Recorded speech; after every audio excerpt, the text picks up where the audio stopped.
அஸ்ஸலாமு அலைக்கும். இன்றைக்கி நம்ம பார்க்க போகிற விஷயம் கொஞ்சம் பயபக்தியோடு சிந்திக்க வேண்டிய ஒன்று. குர்ஆனில் அல்லாஹ் நரகத்தை பற்றி சொல்லும்போது அது ஏதோ ஒரு சாதாரண இடம் கிடையாது, அதற்கு உணர்ச்சிகள் உண்டு, கோபம் உண்டு என்று எச்சரிக்கின்றான். அதை பற்றி ஒரு வசனத்தையும் நபிகள் நாயகம் அவர்கள் சொன்ன ஒரு அதிசயமான ஹதீஸையும் இந்த வீடியோவில் பார்க்கலாம்.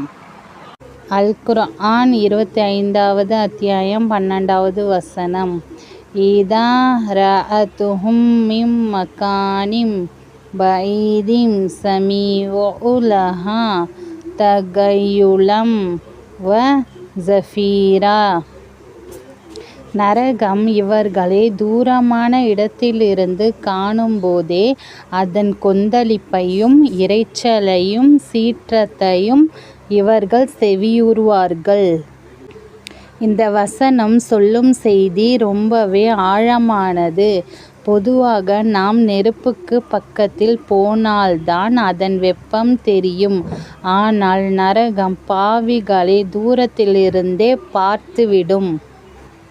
ஒரு பசியுள்ள சிங்கம் தன் இரையை பார்த்து கர்ஜிப்பதைப் போல நரகம் பயங்கரமான சத்தத்துடன் சீறத் தொடங்கும்.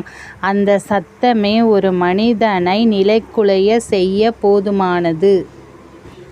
ஒரு முறை நபி ஸல்லல்லாஹு அலைஹி வஸல்லம் அவர்கள் தன் தோழர்களுடன் அமர்ந்திருந்த போது ஏதோ ஒன்று கீழே விழும் பலமான சத்தம் கேட்டது. அப்போது நபி ஸல்லல்லாஹு அலைஹி வஸல்லம் அவர்கள், இது என்ன சத்தம் என்று உங்களுக்கு தெரியுமா என்று கேட்டார்கள்.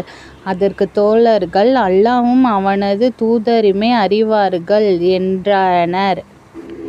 அப்போது நபி ஸல்லல்லாஹு அலைஹி வஸல்லம் அவர்கள் சொன்னார்கள், இது ஒரு கல் நரகத்தில் எரியப்பட்ட சத்தம்.